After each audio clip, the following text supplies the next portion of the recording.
Okay, so this is my Note 10 Plus 5G from Samsung. Came out in 2019 and I think I bought it in early 2020. I had to buy it for a work requirement I had at the time. I can't remember what it was, but I think the app they were using didn't work in iOS or wasn't listed in the App Store in iOS. I can't remember. So we had to use this kind of thing. Now, as I am typically not a fan of Android, I don't really like the way that permissions are distributed, or more specifically, I don't like the way that app developers ask for permissions, insisting on permissions that just really aren't relevant for the app specifically, or at least in my view. Now, obviously, I don't want to go on a tangent for why I don't like Android. I know that's like a really heated thing between the Android and iOS type people. But anyway, I got this one probably about 6 months old when I got it, so it was still pretty new. It was in great condition. It's like a premium phone. It was a little bit before the Note 20 came out. I absolutely love this phone. It has got a problem, and I'll talk about that in a minute. But if it wasn't for that problem, I think I might have stuck with Android. This might have been the phone to convert me to Android. What is the problem? Well, normally on this channel, I'm trying to save old hardware, trying to repurpose it, give it another lease of life. This one, yes, Samsung has abandoned it now, but probably only a year ago, I think, or maybe 2 years at the most. So there are, it still feels pretty new, fresh, snappy. It still feels quite fast, actually. I think it shows you that we don't really need the latest phone, because these are still pretty awesome, actually. The reason I don't use this one is because my cell provider has blocked it on their network. Now, there's an interesting story behind this. It's a little bit of a sad story for me, but basically the person that previously owned this phone, they took out a contract with a UK cell company called EE.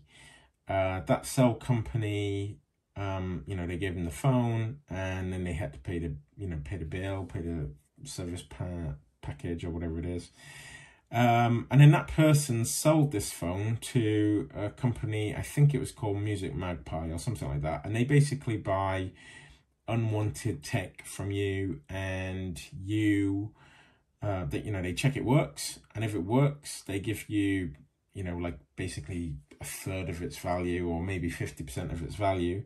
They then whack up a little bit of a markup on it and then sell it on to someone else.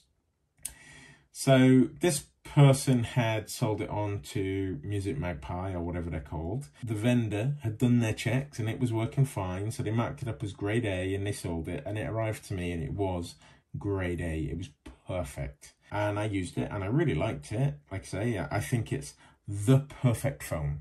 Like I say, it's snappy, it's got a nice screen, it's a big screen, but it's so light. And no phone since this phone has had the same power to weight ratio that I'm aware of anyway. I used it for quite a while, 3, 4, 5 months. I can't remember exactly. I know the Note 20 came out because I was really impressed with this one, and I thought, well, maybe I'll get the new version. And I had a look at a Note 20 and I wasn't that keen on it. It's a lot heavier than this. It really is noticeably heavier. And also, I don't think there was anything else worth upgrading it for, to be perfectly frank. But anyway, one day I'm at the grocery store or something, and suddenly I lose signal. And I can't remember how I noticed I lost signal. I don't know if I was checking for a message or I wanted to send a message, but I lost signal. So, I rebooted the phone. No, I took the SIM card out, give it a little rub, put it back in. No cell service at all. So I thought, okay, maybe there's just a problem with EE, who I was also a customer of this company, EE. When I got home, as soon as I walked in, it connected back to my Wi-Fi, and I got some voicemail notifications, I got some text messages, I got some WhatsApps, whatever, and my emails. All of the notifications that I'd missed when I was outside suddenly arrived, and I thought, okay, EE have fixed their network, it's all fine again, no problem. Next day, I went out, again, it stops working. Okay, so that's a little bit weird. I get home, it starts working, and that's when I realize it's only when I'm on Wi-Fi that it's working. So I call EE and I say, look, this is happening. I explain it to them, and what had happened is that the person that had taken out the contract on this phone, they just stopped paying EE. So EE decided, you know, as is their right, to just block the phone and not to allow it to work on any network until that previous owner pays their outstanding bill. It actually caught me out, not the other user, because they'd obviously already given up on this phone. I don't know what phone they were using now, but they'd probably gone on to scam another cell provider instead. So I've had this one, it's been sat in my drawer, and for a little while I used it for all of the apps I don't trust, things like you know, social media apps. I kept them on here, and then I kept my iPhone nice and clean. However, what I'm going to do today is I'm going to stick a different OS on. Now, this is a little bit different to what I normally do. And I'm not sure, I know it's not going to fix the problem. This thing has been IMEI blocked on the network, so it doesn't matter what I do, the IMEI stays the same. I can't change the IMEI. I think there are groups of people out there that can change IMEIs, but that isn't something that I can do, and it's not something I want to do. I am just going to stick a different OS on it so that I can still get the latest version of Android. And there are some interesting things attached to the OS I'm going to go for. So what we'll do is I'll leave this one on the table, and we'll pop it in the corner of the screen, and we will focus on my desktop, so we can talk about that other OS. Okay, so the other OS is called Lineage, and I'm just gonna bring up my screen now.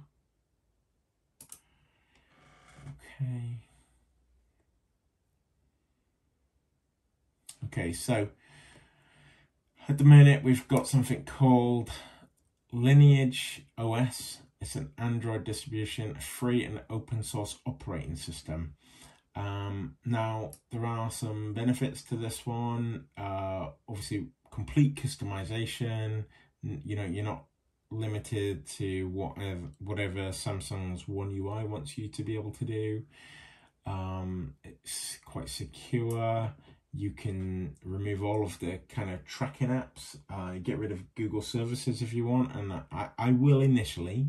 I just want to see what it's like. Obviously, SE Linux. If you know anything about Linux, this is like hardcore stuff.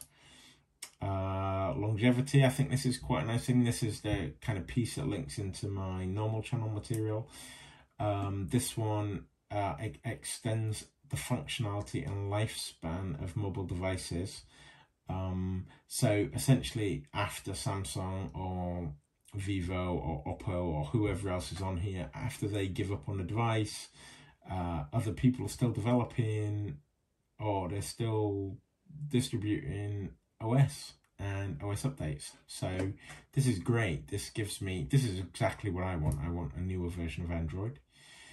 Power to you, open source apps. Okay, so we can do a lot of things on here using open source stuff instead of the regular Google and Samsung stuff.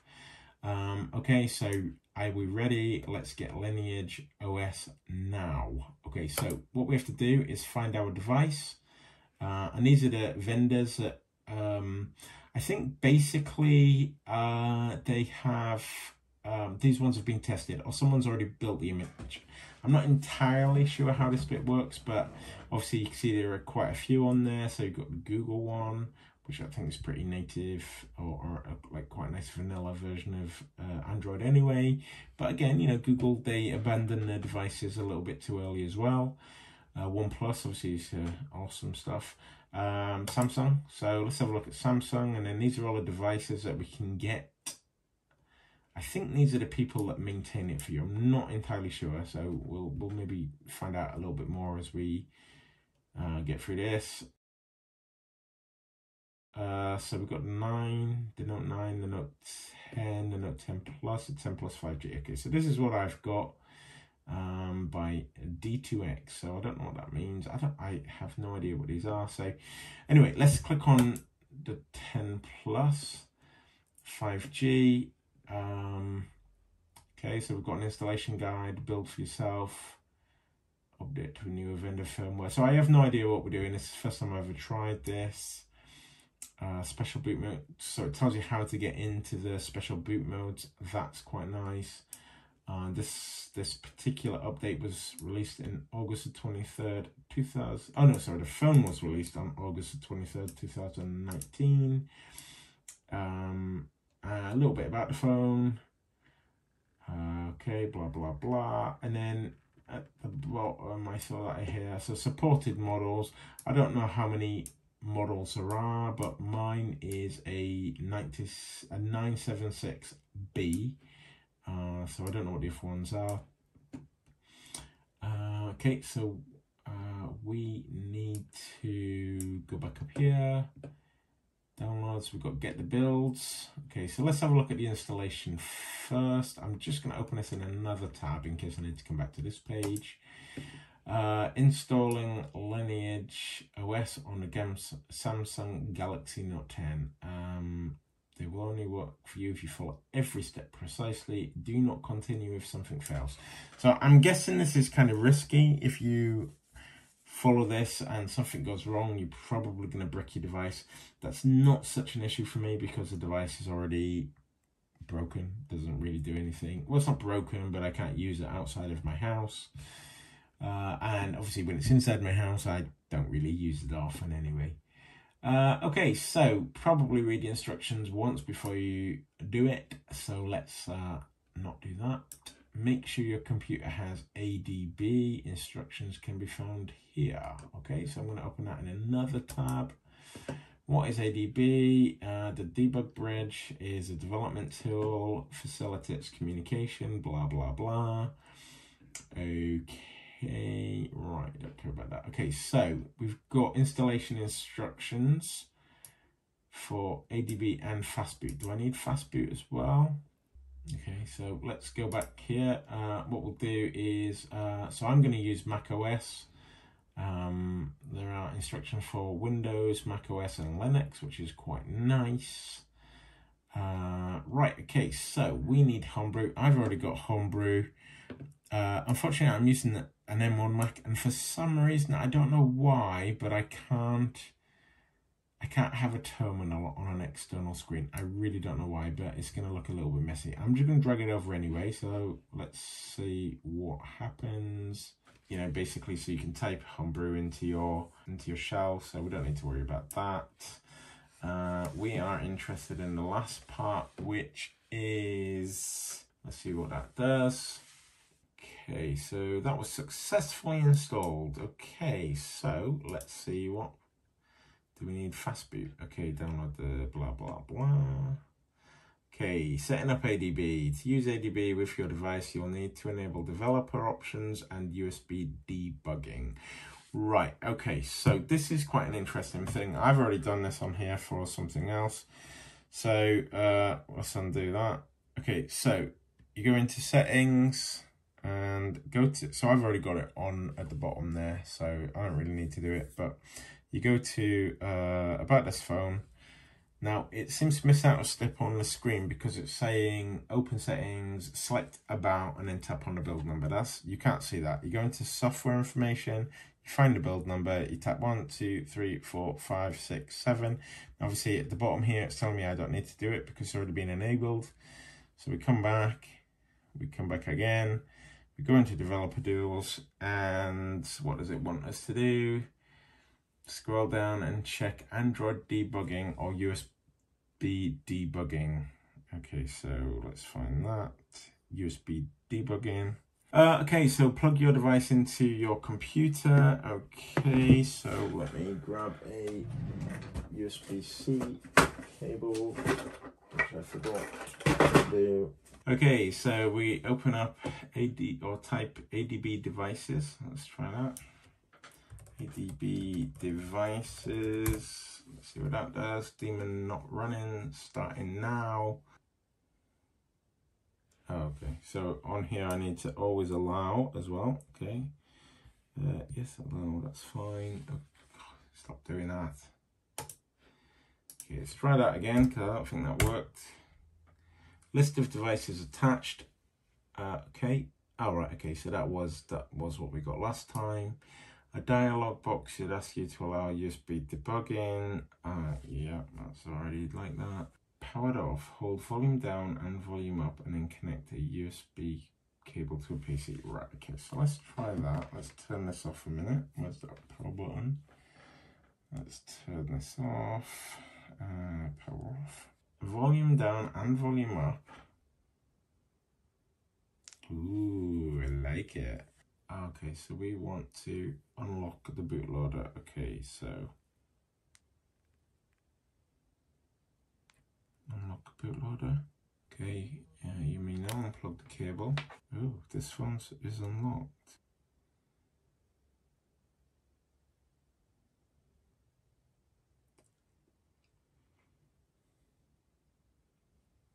Come on. Ooh, we got something. We've got a twisty thing. Welcome. Okay, start. I agree to the end user thingy bob. I do not agree to anything else. Permission for services nearby for Samsung apps and services. No. No, don't copy anything. Skip. Skip. All right, we're all set up. Finished. That was quite quick to reset this device using that method. Anyway, so what we need to do is go back into settings and check our developer option is still there, or re-enable it. So let's go into there. Sorry, I forgot I need to use the other hand. So developer options have gone. So we're going to about phone. We want to go into software information. Apparently this time we need to tap build number 10 times. I'm not sure why. 1, 2, 3, 4, 5, 6, 7, 8, 9, 10. Okay, all right. I think it was only 7 really. So now we should have developer options again. And we want to, what did we want to do on here again? USB debugging, do we want to turn on? Re-enable deploy development by clicking on that, then go blah, blah, blah. And ensure thingy bob is still open. Okay, so where was that? OEM unlocking. Looks like it's enabled to me. Download and install the appropriate version of Heimdall. Okay, so let's get this. Don't even know how you say that word. So developed by the Muppets. All right. Okay, so let's find the macOS version. There's macOS version. Let's get that downloaded. Click here to start download. Okay, let's get you installed. Okay, it is. Okay. So it went in here for some reason. For macOS, mount the Heimdall suite. Now drag down to the user local bin.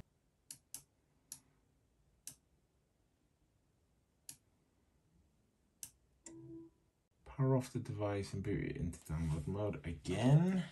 I'm holding the volume up and down, and I am connecting my USB cable. Continue downloading. Okay, so now I have that again. Continue and insert the USB cable for Windows users only, blah, blah, blah. On your machine, open a command prompt or PowerShell or terminal and type Heimdall print pit. Okay, so let's drop you in there. Let's see what happens. Oh, what was that? It was like a website, wasn't it?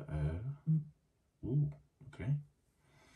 If the device reboots, that indicates it is installed and working properly. If it does not, please follow these instructions. Okay. Download the lineage recovery.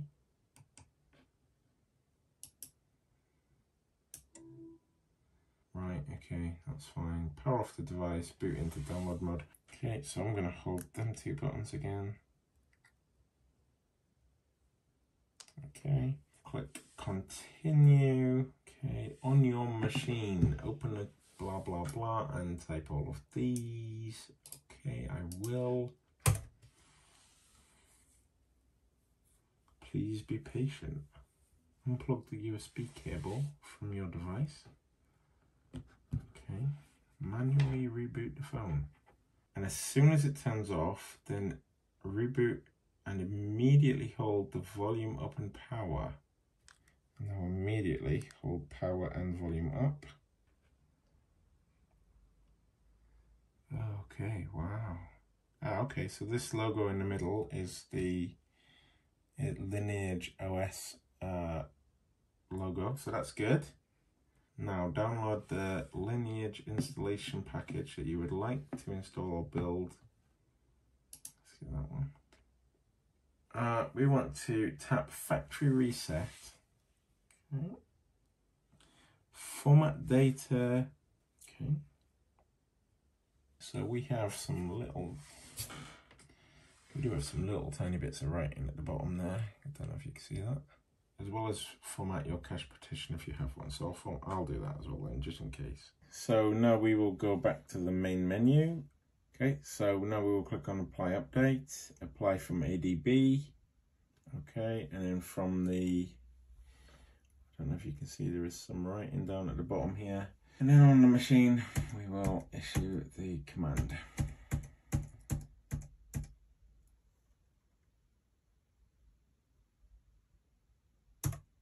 Okay, there are a bunch of comments here. It will normally report transfer 100%, but in some cases it may stop at 47%. In all cases, this is fine. Okay.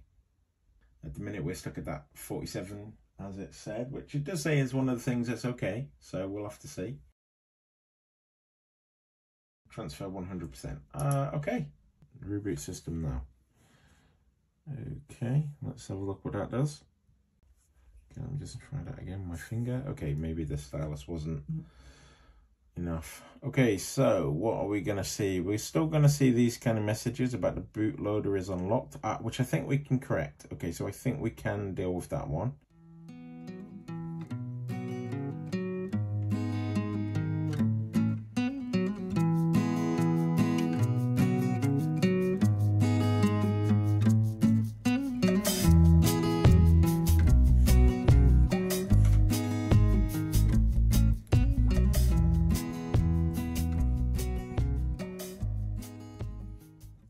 Okay, so I don't have a SIM card in this phone anyway because it's it doesn't work outside.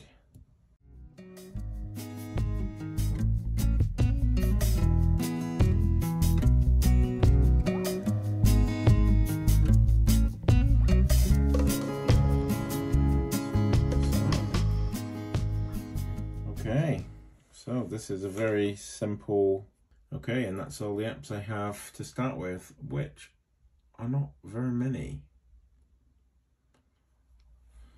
So I guess this is what it looks like as a clean Android installation. There are a lot of features that are missing because this hasn't been customized by Samsung to work with this phone specifically. So, for example, I don't have any of that, you know, those kind of quick things. There's no app that I can see that would let you draw in there. The camera's obviously missing quite a lot of options, so it's all quite basic. Nothing's been customized. So on the one hand, this is if you really want privacy, this is probably a great option to go down. You've got complete control on what you want. You probably want to get it on the Wi-Fi network, which we'll do in a second. Right, okay, so let's just search for F-Droid. Okay, F-Droid, download F-Droid. Got a bunch of apps. We probably want to get something for us to use our pen, I guess. So let's go for the pen. Let's just try that one. Install that a second. So settings, we need to allow installations from this. And this one I will leave on. And we will install it. Is that finished? Oh yeah, it has finished already. Okay, so we've got pen. Obviously this is quite basic. Okay, so there we are. I don't like that browser, so I will probably put something like DuckDuckGo on here. Forgot that. Oh, what did I click on then? Not what I wanted, that's for sure. DuckDuckGo privacy browser. Okay. Right, okay, anyway, so that's kind of it. It's really clean, really basic. What do we have? A couple of widgets. I guess we could do all the usual stuff that we need. Add more widgets. Yeah, I think we'll call it a quit. So thank you for watching. If you do have any questions, let me know.